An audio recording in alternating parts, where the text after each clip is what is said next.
Hello les hobbyistes, j'espère que vous allez bien. On fait la review rapidement du numéro 40 du magazine Mortal Realms. Ça faisait très longtemps que je n'avais pas fait de review du magazine car je n'avais pas de numéro à prendre.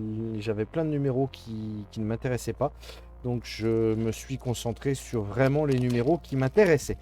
On va passer tout de suite à la figurine du Knight Azyros, Chevalier Azyros pour les Stormcast. La grappe, assez fournie quand même. Faut savoir que c'est un personnage, c'est pas un personnage nommé, mais c'est quand même l'équivalent d'un champion, je crois, il me semble, par rapport aux règles. Donc la gravure est quand même, comme d'habitude, très très belle. Vous avez les petits motifs à l'intérieur du ruban ici.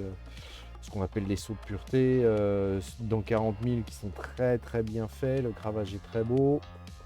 Voilà, la lampe qui est magnifique.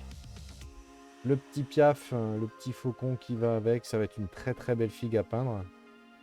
Bon, comme d'habitude, de toute façon, la qualité Games Workshop est au rendez-vous.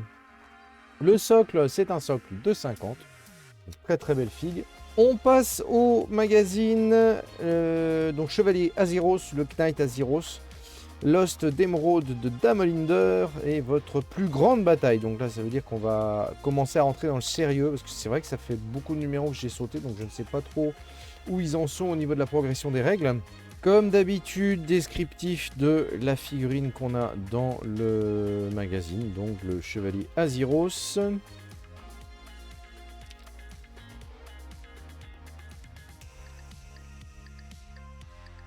On parle ensuite des Knight Venator. Alors je suis en train de me demander, est-ce qu'on peut pas monter les deux versions? Si, c'est peut-être possible. Il est peut-être possible qu'on puisse monter deux versions en fait. Les Knight Azyros. Ah, la page qui se défait. Le Knight Azyros et le Knight Venator. Exact, on peut monter les deux versions. Je suis en train de regarder.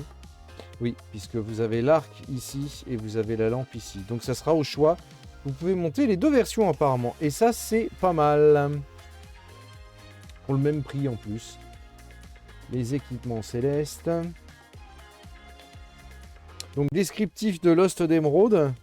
Pour l'armée des Night Haunts, des Hantes-Nuits. Dedans, il y a Damolinder, figurine qui arrivera bientôt. Garest Malkor, figurine qu'on a déjà reçue.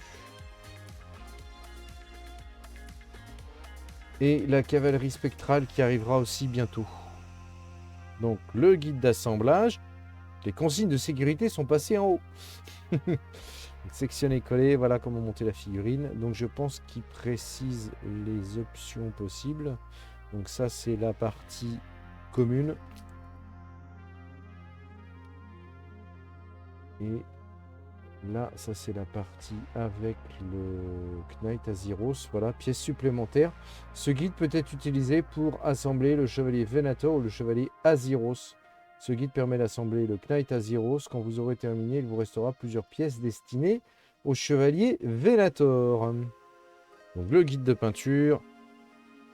Alors, vu que ça fait beaucoup de magazines que j'ai sauté, est-ce qu'ils ont fait progresser la peinture? En tout cas, il y a beaucoup de peintures qui sont utilisées.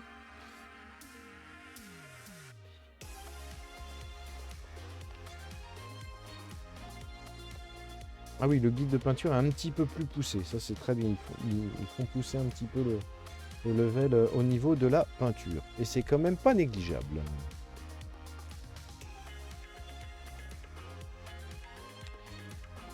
Alors, allouer les blessures. Bon, donc ça, c'est les points de règle sur comment appliquer les blessures en bataille. Figuriner en plusieurs blessures ou plusieurs points de vie. La charte d'unité du Knight Azyros, ça c'est très bien parce qu'on peut découper, photocopier ou faire sa propre carte. Ça c'est pas mal. Ah, il faisait pas ça dans les autres. J'ai pas souvenir dans les autres magazines, c'était mis comme ça. Et là c'est bien fait, je trouve. Les aptitudes. Donc, gemmes de gemmes et de jade, pardon. Ça doit être le. Oui, c'est un scénario. C'est le scénario de bataille. Plan de bataille, une question de vie ou de mort. Voilà, et donc à partir du numéro 41, découvrez le royaume de métal. Donc avec le numéro 41 est livré un nouveau tapis de jeu que vous pourrez utiliser dans vos parties de Warhammer Age of Sigmar. Ah, c'est pas mal. Un autre tapis de jeu qui va arriver. Donc, ah oui, on pourra en fait monter. En fait, il faudra monter le verso du tapis reçu dans le 18, le 38 et le numéro 4. D'accord, on pourra faire une compile en fait de l'autre côté. Impeccable. Voilà, et donc dans le numéro 41, il y aura des renforts pour les Stormcast. Donc du Paladin, si je ne me trompe pas. Du Paladin, du Knight Relictor et un... C'est un Prime, mais je ne sais plus de quelle unité. C'est les unités de base, mais c'est les chefs d'unité, voilà. Alors moi, je les ai toutes, ces figurines. Mais c'est un kit qui sera intéressant. Je pense que financièrement parlant, vous pouvez le prendre. C'est très très intéressant. Et donc dans le numéro 42, du Pallid Witch Flèche et du Calgar Blue et un pinceau Small Layer. Alors j'ai le récapitulatif. Donc le magazine, la grappe de figurines qui, je vous rappelle quand même, dans le commerce ou sur le site de Games Workshop vaut 33 €. Et vous avez ça pour 9,99 €. Donc ça, c'est un numéro qui vaut franchement le coup. N'hésitez pas à vous le procurer. Vous avez une très très belle figue. Et puis le magazine pour 9 € en plus, c'est pas négligeable. Voilà les hobbyistes, j'espère que cette petite review vous a plu. Je ferai d'autres reviews à partir du numéro 44 normalement, puisque c'est le prochain numéro qui m'intéresse. En attendant, vous n'oubliez pas, les petits pouces en l'air, on partage partout à travers le monde. Et si c'est pas déjà fait, vous connaissez la petite phrase habituelle. Vous vous abonnez en cliquant sur le rond qui s'affiche ici. Et moi je vous dis à très bientôt.